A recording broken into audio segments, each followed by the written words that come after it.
தமிழ் தேசியம் என்பது நம்முடைய இலக்கு. இந்த தமிழ் தேசியத்தை வெறும் மொழி உணர்வாக, இன உணர்வாக மட்டுமே நாம் முன்னெடுத்து போனால் அது ஒரு கட்டத்திலே வேகம் இழந்து, வீரியம் இழந்து, திசை மாறி போகிற வாய்ப்பு இருக்கிறது. அது பிற மொழியின் மீதான வெறுப்பையும் பிற இனத்தின் மீதான வெறுப்பையும் வளர்ப்பதற்கு ஏதுவாக அமைந்துவிடும். அவ்வாறு இல்லாமல் தமிழ் தேசியம் என்கிற அரசியலை முழுமையாக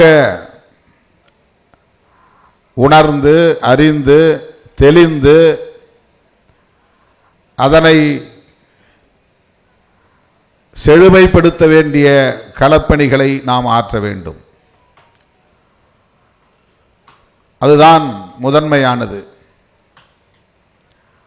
ஆகவே மொழி உணர்வும் இன உணர்வும் அடிப்படை தேவை என்றாலும் கூட வரலாறும் வரலாற்றின் பின்புலமும் அதைவிட முக்கியத்துவம் வாய்ந்தது.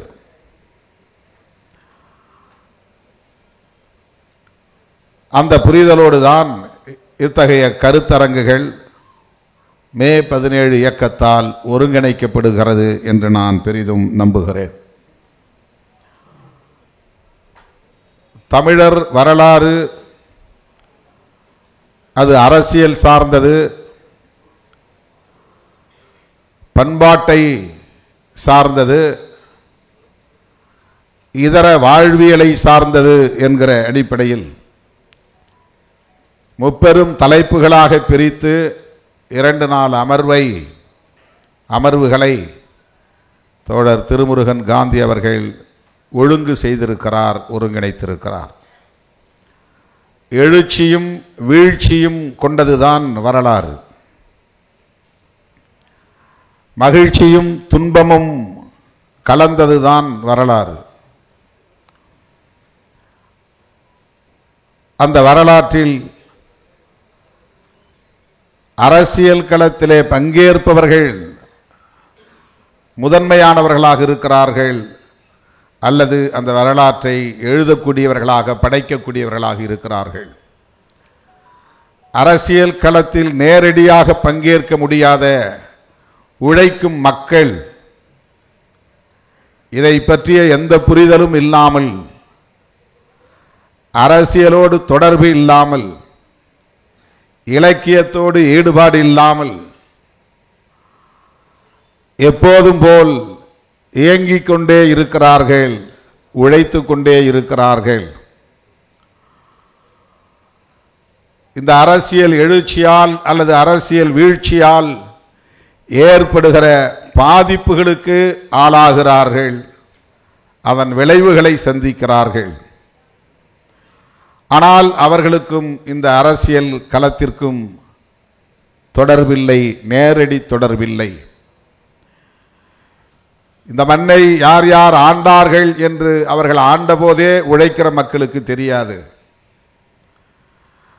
பாண்டியன் பரம்பரை அவனுக்கு தெரியாது, சோழன் பரம்பரை அவனுக்கு தெரியாது. ஆனால் அவன் இந்த மண்ணின் மைந்தன், இந்த மண்ணின் பூர்வீக குடி, இந்த மண்ணில் உழைத்து கொண்டே இருப்பவன், பாடாற்றி கொண்டே இருப்பவன். அதுபோலதான் இன்றைக்கும் கூட இந்தியாவில், தமிழ்நாட்டில் எத்தனை அரசியல் கட்சிகள் இருக்கின்றன, அந்த அரசியல் கட்சிகளின் தலைவர்கள் யார் என்று உழைக்கிற மக்களுக்கு, ஆடு மாடு மேய்க்கிற மக்களுக்கு தெரியாது. அரசல் புரசலாக அவர்களின் செவிகளில் இன்றைக்கு விழுந்திருக்குமே தவிர இதன் பின்னணி தெரியாது. யார் இந்த நாட்டை இதற்கு முன்பு ஆண்டார்கள் என்பதும் தெரியாது, இப்போது ஆண்டு கொண்டிருப்பவர்கள் யார் என்பதும் தெரியாது. இப்படி அரசியல் களத்தோடு தொடர்பில்லாத வெகுமக்கள் ஏராளம் ஏராளம் ஏராளம். அவர்களின் வாழ்வியலையும் சேர்த்துதான் நாம் வரலாறாக படிக்கிறோம். அவர்களின் பாதிப்புகளையும் சேர்த்துதான் நாம் வரலாறாக படிக்கிறோம். அவர்களுக்கு சமயம் பற்றி ஒன்றும் தெரியாது, ஆனால் வாழ்வில் சில நடைமுறைகளை பின்பற்றுகிறார்கள். அவர்களுக்கு மதங்களை பற்றி எதுவும் தெரியாது, ஆனால் சில பண்பாட்டு கூறுகளை அவர்கள் பின்பற்றுகிறார்கள், பாதுகாக்கிறார்கள். மதங்கள் சொல்லுகிற தத்துவங்கள் அவர்களுக்கு தெரியாது, ஆனால் அவர்கள் அந்த தத்துவங்களோடு இணைந்த வாழ்வியலை கடைபிடிக்கிறார்கள். எனவே யுத்தங்களை பற்றி தெரியாமல் வாழ்ந்த மக்கள், யுத்தத்தில் எழுச்சி பெற்றவன் யார், வீழ்ச்சியடைந்தவன் யார் என்கிற வரலாறு தெரியாத மக்கள், இலக்கியம் அறியாத மக்கள், கவிதைகளை படிக்காத மக்கள், பாடல்களை எழுதாத மக்கள் எப்போதும் இந்த மொழியையும் இந்த மொழியின் அனைத்து கூறுகளையும் பாதுகாத்து கொண்டிருந்தவர்கள். அவர்களால் தான் இன்றைக்கும் மொழி பாதுகாப்பாக இருக்கிறது. அவர்களால் தான் இன்றைக்கும் இந்த இனத்தின் பண்பாட்டு கூறுகள் பாதுகாப்பாக இருக்கிறது. அவர்களால் தான் எத்தனையோ படையெடுப்புகளையும் தாண்டி, மொழி கலப்புகளையும் தாண்டி, இனக்கலப்புகளையும் தாண்டி இந்த மொழியும் இந்த இனத்தின் பண்பாட்டு கூறுகளும் தொடர்ந்து பாதுகாக்கப்பட்டு வருகிறது. எனவே வரலாற்றை நாம் படிக்கிற போது அரசியல் களத்தோடு நேரடி தொடர்பில்லாத உழைக்கும் மக்களை கூர்ந்து கவனிக்க வேண்டும். அவர்களின் உண்மையான வாழ்வியலை நாம் படிக்க வேண்டும்.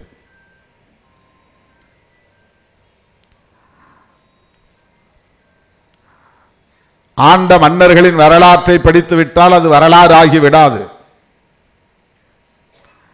அவர்களின் வெற்றிகளை நாம் பெருமை பொங்க பேசுவதனால் அது வரலாறாகிவிடாது. அவையும் இணைந்துதான் வரலாறு என்பதிலே யாருக்கு மாற்று கருத்து இல்லை. ஆனால் அவற்றையெல்லாம் கடந்த சமூகம் ஒன்று இருக்கிறது, மக்கள் இருக்கிறார்கள். அவர்களுக்கு உண்மையிலேயே சாதி என்பது தெரியாது, ஆனால் அது வாழ்வில் இயங்கிக் கொண்டிருக்கிறது. அதிலே பகை எழாது, அவர்களுக்கிடையிலே பகை எழாது. சாதி பெயர்களை இயல்பாக சொல்லி உறவாடுகிறார்கள். பகை இல்லை, அந்த இடத்திலே மோதல் இல்லை. அரசியலில் நேரடியாக தொடர்புள்ளவர்கள் தலையிடுகிற போதுதான் அது முரண்பாடாக மாறுகிறது, பகையாக மாறுகிறது. இதுதான் நீண்ட நெடிய வரலாறு. ஆகவே இது பற்றிய புரிதலே இல்லாமல் உழைத்துக் கொண்டே இருக்கிற சாமானியமான மக்களின் வாழ்வியலையும் நாம் உள்வாங்க வேண்டும். அவர்களின் புரிதலில் இருந்து நாம் நம்முடைய அரசியலை ஒழுங்கு செய்ய வேண்டிய தேவை இருக்கிறது.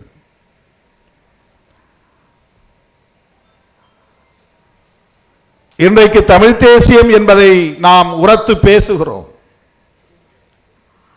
அதற்கு முன்னதாக தேசியவாதம் என்பதையும் நாம் உள்வாங்கிக் கொள்ள வேண்டிய தேவை இருக்கிறது, புரிந்து கொள்ள வேண்டிய தேவை இருக்கிறது.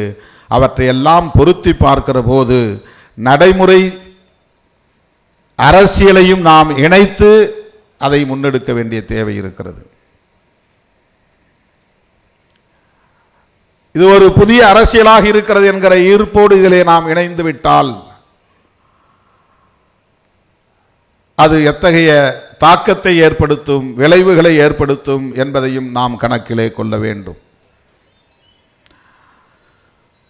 இலங்கையிலே இரண்டு தேசிய இனங்களுக்கு இரண்டு வாழிடங்கள் அல்லது நிலப்பரப்புகள் தெளிவாக இருந்தன,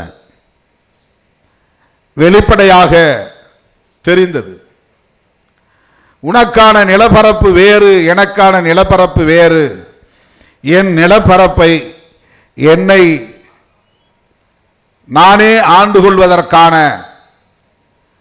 அந்த இறையாண்மையை என்னிடத்தில் ஒப்படைத்து விடுங்கள் என்று கோரிக்கை எழுப்புகிற அரசியல் தெளிவு அங்கே பிறந்தது. ஆகவே அது ஒரு தேசியவாதமாக பரிணமித்தது, வளர்ச்சியடைந்தது, வலுப்பெற்றது. அங்கே தனியே ஒரு நிலப்பரப்பு இருக்கிறது, வாழிடம் இருக்கிறது, தாயகம் இருக்கிறது. அந்த தாயகத்தில் பூர்வீக குடிகள் தலைமுறை தலைமுறையாய் தமக்கான அடையாளத்தோடு பாரம்பரியத்தோடு இறையாண்மையோடு வாழ்ந்து வருகிற தேசிய இனம் இருக்கிறது. ஆகவே தாயகம் தேசியம் என்பது உருப்பெறுகிற நிலையில் தன்னாட்சி என்கிற இயல்பான பரிணாமம் உருவாகிறது. ஆகவே தமிழீழ தேசியத்திற்கான அடிப்படை கூறுகள் தாயகம், தேசியம், தன்னாட்சி என்கிற அடிப்படையிலே உருப்பெற்றது, பரிணாமம் பெற்றது என்பதை நாம் பார்க்கிறோம். அது உண்மையிலேயே தமிழீழ தேசியவாதம். தனி தேசம் உருவாவதற்கான ஒரு அரசியலாக அது வளர்ச்சி பெற்றது. இன்றைக்கு வீழ்ச்சி அடைந்திருக்கலாம், ஆனால் அது வலுப்பெற்று இருக்கிறது, வலுவோடு இருக்கிறது.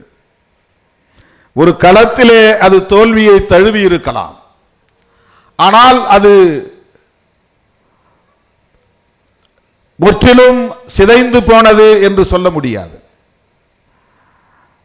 தமிழீழ தேசியம் என்கிற அரசியல் இந்த 3 கூறுகளை அடிப்படையாக கொண்டு வளர்ச்சியடைந்திருக்கிற நிலையிலே அதை எந்த சக்தியாலும் சிதைக்க முடியாது. ஆனால் மீண்டும் எழுச்சி பெறுவதற்கு காலம் தேவைப்படலாம். அதற்கு சர்வதேச சூழல் பொருந்தி வர வேண்டும். அதற்கான காலம் கனிய வேண்டும். அதுவரையில் அந்த தமிழீழ தேசிய அரசியலை அடைகாக்கும் பொறுப்பு அந்த உணர்வாளர்களுக்கு இருக்கிறது, அந்த கடமை இருக்கிறது. இங்கே நாம் பேசுகிற தமிழ் தேசியம் எது தாயகம்? இங்கே நாம் பேசுகிற தமிழ் தேசியத்தில் நமக்கான தேசியவாதம் என்பதை எந்த நிலப்பரப்போடு நாம் இணைத்து பார்க்கிறோம்? நிலப்பரப்பு என்பது தேசியத்திலே மிக முக்கியமான ஒன்று. தேசம் இருந்தால்தானே தேசியம். தேசத்தை உருவாக்குவதற்கான சூழல் இருந்தால்தானே தேசியம் வளரும். ஆகவே இங்கு தன்னாட்சி என்பதை நாம் நிலைநாட்ட வேண்டுமானால், வென்றெடுக்க வேண்டுமானால், அதை நோக்கி நாம் வீரியத்தோடு பயணிக்க வேண்டுமானால் தாயகத்தையும் தேசியத்தையும் நாம் அடையாளம் காண வேண்டியிருக்கிறது. தேசியவாதம் எது என்பதையும் நாம் புரிந்து கொள்ள வேண்டியிருக்கிறது. உலக நாடுகள் எப்படியெல்லாம் தேசியவாதங்களை பேசுகின்றன. மதவழி தேசியவாதம் இருக்கிறது, இனவழி தேசியவாதம் இருக்கிறது. உலகத்தில் இந்த 2 தேசியவாதங்கள் தான் பெருவாரியாக இருக்கின்றன, வெகுவாக இருக்கின்றன.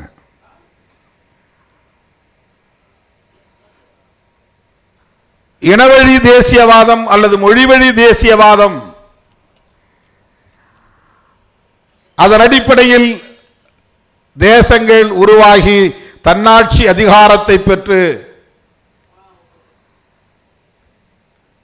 சர்வதேச அரங்கில் தமக்கான தனி அடையாளத்தோடு இன்றைக்கு கோலோச்சுவதை நாம் பார்க்கிறோம். நாம் இங்கே இலங்கை தீவில் இருப்பதை போல இல்லை. இந்திய தேசத்திற்குள்ளே ஒரு மாநிலமாக இருக்கிறோம். இந்திய அரசமைப்பு சட்டத்திற்குள்ளே நாம் கட்டுப்பட்டு இருக்கிறோம். இந்தியா என்கிற தேசத்தை உருவாக்குவதற்காக இந்திய அரசமைப்பு சட்டத்தை ஏற்றுக்கொண்டிருக்கிறோம். இந்தியா என்கிற தேசத்தை உருவாக்குவதற்காக அரசமைப்பு சட்டம் சொல்லுகிற இறையாண்மையை நாம் ஏற்றுக்கொண்டிருக்கிறோம். இந்திய அரசமைப்பு சட்டம் சொல்லுகிற இந்த தேசியவாதத்திற்கு கட்டுப்பட்டு நாடாளுமன்ற ஜனநாயகத்தை உள்வாங்கி இருக்கிறோம், ஒப்புக்கொண்டிருக்கிறோம், ஏற்றுக்கொண்டிருக்கிறோம். இந்திய அரசமைப்பு சட்டம் முன்மொழியக்கூடிய இந்த நாடாளுமன்ற ஜனநாயகத்தை ஏற்றுக்கொண்டதனால் இந்த தேர்தலிலும் சட்டமன்ற நாடாளுமன்ற தேர்தல்களிலும் நாம் பங்கேற்கிறோம். இவற்றையெல்லாம் ஏற்றுக்கொண்டு நாம் தமிழ் தேசியம் என்று பேசுகிறோம் என்றால் ஒன்று நம்மை நாமே ஏமாற்றிக் கொள்கிறோம் அல்லது மக்களை ஏமாற்றுகிறோம் என்று பொருளாகிவிடும். இது ஒரு புரிதலுக்காகத்தான் உங்கள் முன்னால் நான் வைக்கிறேன். இது மாற்று கருத்தல்ல, அது முரண்பட்ட கருத்தல்ல, எதிர்கருத்தல்ல. நமக்கு ஒரு புரிதல் தேவை. இந்திய அரசமைப்பு சட்டத்திற்கு உட்பட்ட தமிழ் தேசியம் உண்டா? இந்திய அரசமைப்பு சட்டத்தின் ஒற்றை குறிக்கோள் இந்தியாவை ஒரே தேசமாக்குவதுதான். அதற்கான தேசியவாதம் தான் எல்லா தேசிய கட்சிகளாலும் முன்வைக்கப்படுகிறது. காந்தி காலத்திலே காங்கிரஸ் முன்வைத்த தேசியவாதம் ஆங்கிலேய எதிர்ப்பை முன்னிறுத்தியதால் இந்தியர் என்கிற தேசியவாதத்தை முன்வைத்தார்கள். நாம் இந்தியர், எந்த மதமாயிருந்தாலும், எந்த மாநிலமாயிருந்தாலும், எந்த மொழியை பேசக்கூடிய தேசிய இடமாக இருந்தாலும், எந்த பண்பாட்டை பின்பற்றக்கூடியவர்களாக இருந்தாலும் நாம் அனைவரும் இந்தியர் என்கிற உணர்வை பெறுவோம். அது நாட்டினத்தின் அடிப்படையிலான தேசியவாதம். த நேஷனாலிட்டி பேஸ்ட் நேஷனலிசம். இந்தியன் என்கிற உணர்வின் அடிப்படையிலான ஒரு தேசியவாதத்தை அன்றைக்கு காங்கிரஸ் முன்வைத்தது, காந்தி முன்வைத்தார். நீ இந்துவாக இரு, முஸ்லீமாக இரு, கிறிஸ்தவனாக இரு, எதுவாகவும் இரு, நீ தமிழனாக இரு, மலையாளியாக இரு, எதுவாகவும் இரு, ஆனால் நீயும் இந்தியன், நானும் இந்தியன். அந்த இந்தியன் என்கிற உணர்வை பெற்றால்தான் ஆங்கிலேயனை எதிர்க்க முடியும் என்கிற தேசியவாதம் அன்றைக்கு முன்வைக்கப்பட்டது. வெள்ளையன் வெளியேறிவிட்டான், நாடு விடுதலை பெற்றுவிட்டது.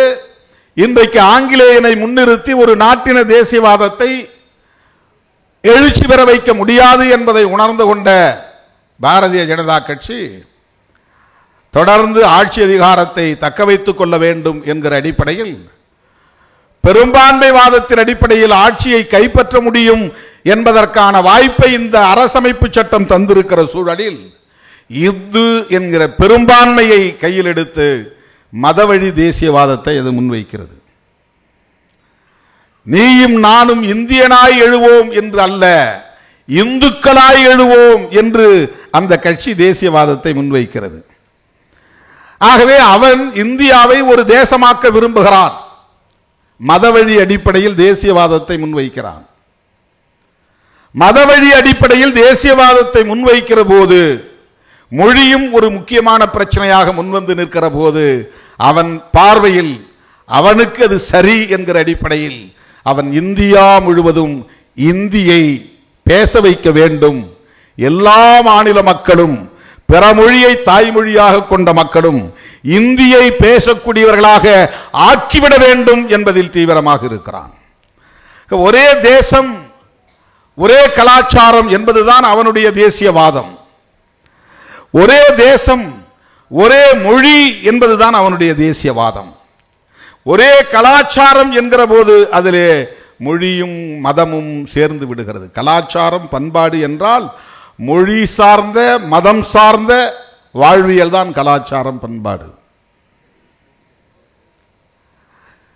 ஒரே தேசம், ஒரே கலாச்சாரம், ஒரே தேசம், ஒரே மொழி, அப்போதுதான் ஒரே அவன் விரும்புகிற ஒரே தேசத்தை உருவாக்க முடியும். எனவே அவன் விரும்புகிற கலாச்சாரத்தை கட்டமைக்க வேண்டுமானால் அவனுக்கு இந்து கலாச்சாரம் தான் பெரும்பான்மையானது, முதன்மையானது. அவன் பேசுகிற அந்த கலாச்சாரத்தை மேலும் இங்கே உறுதிப்படுத்த வேண்டுமானால் இந்தியா முழுவதும் மொழி அடிப்படையில் மக்கள் பிரிந்து போய்விடாமல் தடுக்க வேண்டும். அந்த பிரிவினைவாத உணர்வு தலை தூக்கிவிடக் கூடாது. அது பிராந்தியவாதம், அது கூடாது, அது தேசியவாதம் இல்லை. மொழி அடிப்படையில், தேசிய இன அடிப்படையில் ஒவ்வொருவரும் பேசத் தொடங்கினால், அந்த உணர்வை பெற்றால், அது வலு பெற்றால், அவன் விரும்புகிற ஒரே தேசத்தை உருவாக்க முடியாது. மதவழி தேசியவாதத்தை கட்டமைக்க முடியாது. இந்திய அரசமைப்பு சொல்லுகிற ஒற்றை தேசத்தை உருவாக்க முடியாது. நாடு விடுதலை பெற்ற போது இது ஒரு தேசமாக இல்லை. நூற்றுக்கணக்கான சமஸ்தானங்கள் இருந்தன. பிரிட்டிஷ் ஆட்சிக்குட்பட்ட இந்திய பகுதிகள் இருந்தன. அவற்றையெல்லாம் இணைத்து ஒரு தேசமாக்க வேண்டும். அதற்கான வாய்ப்பை உருவாக்கி தருகிற ஒரு ஆவணம் தான் இந்திய அரசமைப்பு சட்டம். ஆகவே நான் மறுபடியும் வருகிறேன். நாம் பேசுகிற தமிழ் தேசியம் தமிழீழ தேசியத்தோடு பொருந்துமா என்றால் பொருந்தாது. அண்ணன் பிரபாகரன் அவர்கள் அதிலே தெளிவாக இருந்தார். ஒரு தேசத்தின் விடுதலை தான் இறுதி இலக்கு. அதுதான் இனத்தின் விடுதலை, அதுதான் மொழியின் விடுதலை. ஆகவே ஒரு நாடு விடுதலை பெற வேண்டும் என்பதுதான் ஒரு தேசியவாதத்தின் அடிப்படையாக இருக்க முடியும். நாம் என்ன தேசியவாதத்தை முன்னெடுக்க போகிறோம்? இந்தியாவை பொறுத்தவரையில் பல தேசிய இனங்கள் சிதறி கிடக்கிற ஒரு நிலப்பரப்பாக இருந்தாலும் கூட இந்தியா எமது தேசம் என்கிற உணர்வை நீண்ட காலமாக ஒவ்வொரு தேசிய இனத்திடையேயும் உருவாக்கப்பட்டிருக்கிறது, வளர்க்கப்பட்டிருக்கிறது.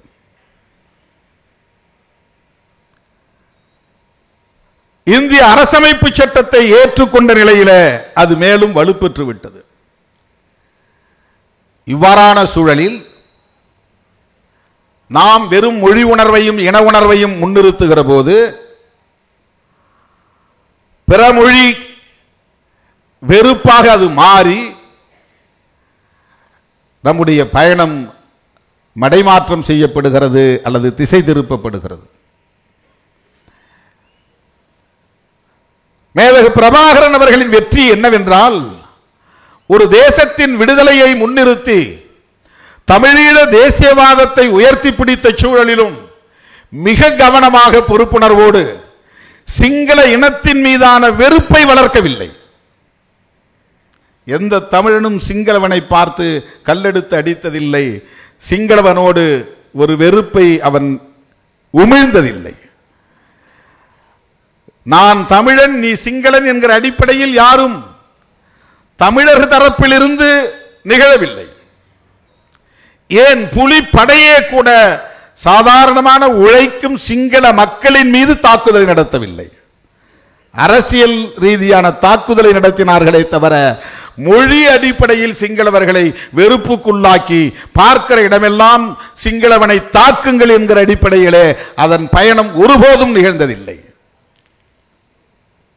அந்த யுத்தத்தில் எவ்வளவு கவனமாக அவர் இன்னொன்றையும் கையாண்டார் என்பதை நாம் புரிந்து கொள்ள வேண்டும்.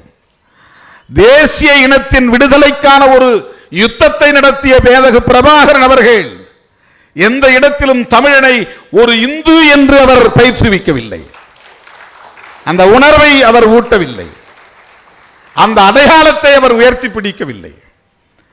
இந்து என்கிற அடையாளத்தை உயர்த்தி பிடித்திருந்தால் இந்திய தேசத்திலிருந்து அவர்களுக்கு ஆதரவே பெருகி இருக்கும்.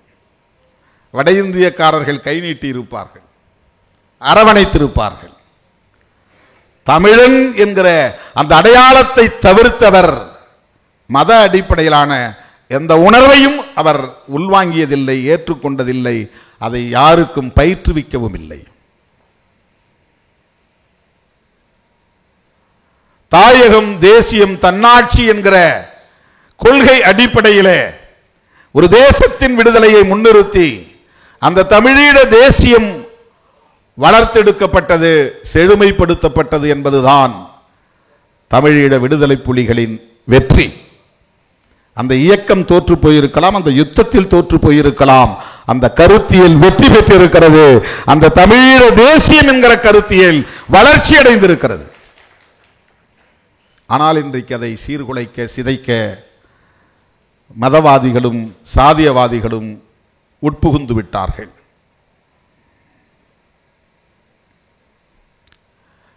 தமிழ்நாட்டை பொறுத்தவரையில் நாம் இந்த அரசமைப்பு சட்டத்திற்கு உட்பட்டு நம்முடைய தனித்துவத்தை பாதுகாக்கிற ஒரு போராட்டத்தை, நீண்ட நெடிய பாரம்பரியம் கொண்ட ஒரு தேசிய பேரினத்தின் வரலாற்றை, பண்பாட்டை, வாழ்வியலை, அதன் மூலம் இந்த சமூகம் ஈட்டி இருக்கிற அறிவு சொத்தை பாதுகாப்பதற்கான ஒரு போராட்டத்தை நாம் நடத்துகிறோம். அந்த புரிதலோடு தான் இந்த தமிழ் தேசியத்தை நாம் முன்னெடுக்க வேண்டும். இதுதான் விடுதலை சிறுத்தைகளின் புரிதல்.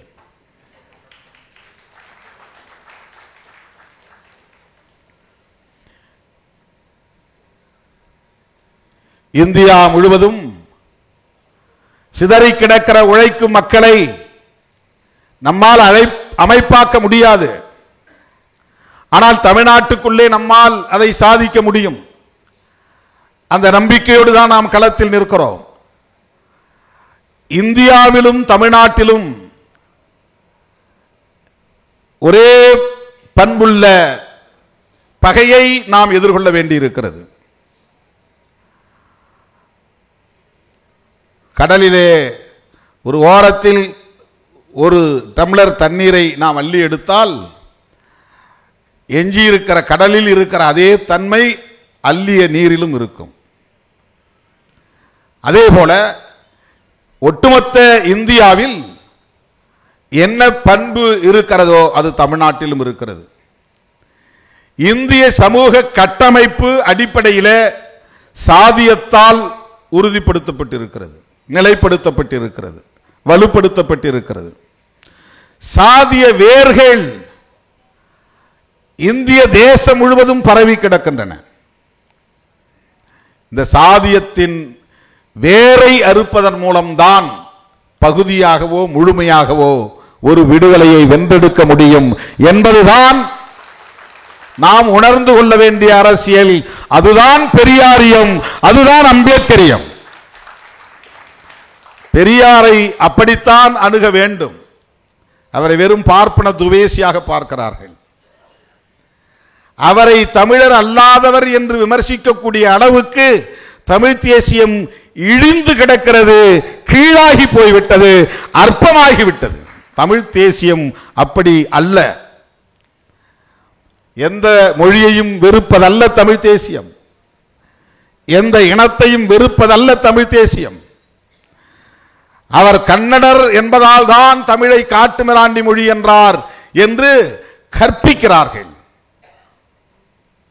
திட்டமிட்டு அவதூறு பரப்புகிறார்கள். ஒரு கற்பிதத்தை மக்களிடத்தில் பரப்புகிறார்கள். இது எவ்வளவு பெரிய ஆபத்தான ஒரு அரசியல்! இதை எப்படி தமிழ் தேசியம் என்று எடுத்துக்கொள்ள முடியும்? அவர் வாழ்ந்த காலத்தில் இது மதராஸ் பிரசிடென்சியாக இருந்தது. அவர் வாழ்ந்த காலத்தில் இந்த தென்னிந்திய மொழிகளை பேசக்கூடிய அனைத்து மக்களும் ஒரு ஆட்சி எல்லைக்குள்ளே வாழ்ந்தார்கள். பிரிட்டிஷ் ஆட்சி நிர்வாகத்தின் கீழ் மதராஸ் பிரசிடென்சி என்கிற நிலப்பரப்புக்குள்ளே எல்லோரும் சேர்ந்து வாழ்ந்தார்கள்.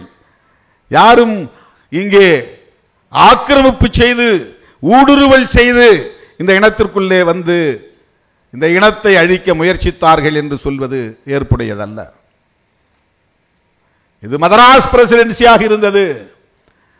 அதற்குள்ளே தெலுங்கு பேசுகிறவர்களும் இருந்தார்கள், மலையாளம் பேசுகிறவர்களும் இருந்தார்கள், கன்னடம் பேசுகிறவர்களும் இருந்தார்கள், தமிழ் பேசுகிறவர்களும் இருந்தார்கள். அவர்களுக்கு இடையில் அப்போது இயக்கம் உருவாகிற போது அனைவரையும் ஒருங்கிணைத்த ஒரு சொல்லாடல் தேவைப்பட்டது. பெரியாருக்கு முன்னரே பண்டிதர் பேசினார் திராவிடம். பெரியாருக்கு முன்னரே ரெவரண்ட் ஜான் ரத்தினம் திராவிடர் கழகம் என்கிற பெயரிலேயே இயக்கம் கண்டார். நான் கேட்கிறேன், அயோத்திதாச பண்டிதரும் அதே கெட்ட எண்ணத்தோடு தான் திராவிடம் என்கிற சொல்லை கையாண்டாரா? அதே தீய நோக்கத்தோடு தான் ரெவரண்ட் ஜான் ரத்தினமும் திராவிடர் கழகம் என்கிற இயக்கத்தை உருவாக்கினாரா? தமிழர்களின் உணர்வுகளை சிதைக்க வேண்டும் என்பதற்காகவா? தமிழ் தேசிய அரசியல் எழுச்சி பெறக்கூடாது என்பதற்காகவா? திராவிடம் என்பது சாதியத்தின் வேறொருக்கும் ஆயுதம். அது சனாதனத்தை வேறொருக்கும் ஆயுதம். அப்படித்தான் அறிஞர் பெருமக்கள் அதை கையாண்டார்கள். இன்றைக்கு மொழிவழி மாநிலங்கள் உருவான பிறகு அது தேவையில்லை என்பது ஏற்புடையது, அது வேறு. அது வேண்டாம் என்றால் வேண்டாம், சரி. ஆனால் அன்றைக்கு உருவானதே இந்த தமிழ் தேசியம் உருவாகாமல் தடுப்பதற்குத்தான் என்று கற்பிதம் செய்வது எவ்வளவு பெரிய அயோக்கியத்தனமானது, அறிவீனமானது, அவதூறானது, அற்பத்தனமானது. இதை எப்படி நாம் அனுமதிக்க முடியும்? வெறும் மொழி உணர்ச்சியும் இன உணர்ச்சியும் இப்படித்தான் இனவாதமாக மாறி இன வெறுப்பாக போய் நிற்கும். பெரியாரை நீங்கள் பிறமொழி இனத்தை சார்ந்தவர்கள் என்று மறுதலித்தால் புரட்சியாளர் அம்பேத்கரை எப்படி ஏற்றுக்கொள்ள முடியும்? மாமேதை மார்க்ஸ் அவர்களை எப்படி ஏற்றுக்கொள்ள முடியும்? மகாத்மா பூலே அவர்களை எப்படி ஏற்றுக்கொள்ள முடியும்? இது எங்கே போய் நிற்கிறது? எனது அருமை தோழர்களே, பெரியார் பார்வை என்பது சாதியத்தை வேறறுப்பதன் மூலம்தான் உழைக்கும் மக்களின் விடுதலையை வென்றெடுக்க முடியும் என்பதுதான். எல்லாவற்றையும் தூக்கி பின்னால் வைத்தார், அனைத்தையும் தூக்கி பின்னால் வைத்தார். அடிநிலையில் உழலக்கூடிய எளிய மக்களின் விடுதலையை முன்னால் வைத்தார். அவர்களை சிதறடித்திருப்பது, அவர்களை சிதைத்துக் கொண்டிருப்பது, அவர்களை ஒடுக்கி வைத்திருப்பது, அவர்களின் உழைப்பை சுரண்டிக் கொண்டிருப்பது சனாதனம் என்கிற அரசியல் தான். அதுதான் இவ்வளவு பெரிய சமூக பாகுபாடுகளுக்கு காரணம். டிஸ்கிரிமினேஷன்ஸ், இந்த பாகுபாடுகளுக்கு காரணம். அதை வேறு இருக்க வேண்டும் என்கிற வேட்கையும் வெறியும் தந்தை பெரியாரிடத்திலே மிகுந்திருந்தது. தமிழர்களை ஒருங்கிணைக்க வேண்டுமானால் இந்த பார்வையோடு நாம் மொழி வழி தேசியத்தை முன்னெடுக்க வேண்டிய தேவை இருக்கிறது. அதை தமிழீழ தேசியத்தோடு நாம் இணைத்து பேசுவது அவர்களையும் நாம் கொச்சைப்படுத்துவதாகிவிடும். அது வேறு, இது வேறு. நாம் இந்த அரசமைப்பு சட்டத்திற்குள்ளே நின்று ஜனநாயகத்தை பாதுகாத்து இந்த சனாதனத்தை வேறறுப்பதற்கு இந்திய தேசிய பார்வையும் தவிர்க்க முடியாததாக இருக்கிறது என்பதை ஒப்புக்கொண்டு தமிழை சிதைக்க வருகிற இந்தியை எதிர்த்து தமிழர்களை இந்தி பேசக்கூடியவர்களாக மாற்ற துடிக்கிற வட இந்திய ஆதிக்க சக்திகளை எதிர்த்து நாம் களமாட வேண்டியிருக்கிறது. அந்த புரிதலோடு இந்த அரசியலை நாம் முன்னெடுப்போம் என்பதை சொல்லி வாய்ப்புக்கு நன்றி கூறி முடிக்கிறேன். நன்றி, வணக்கம்.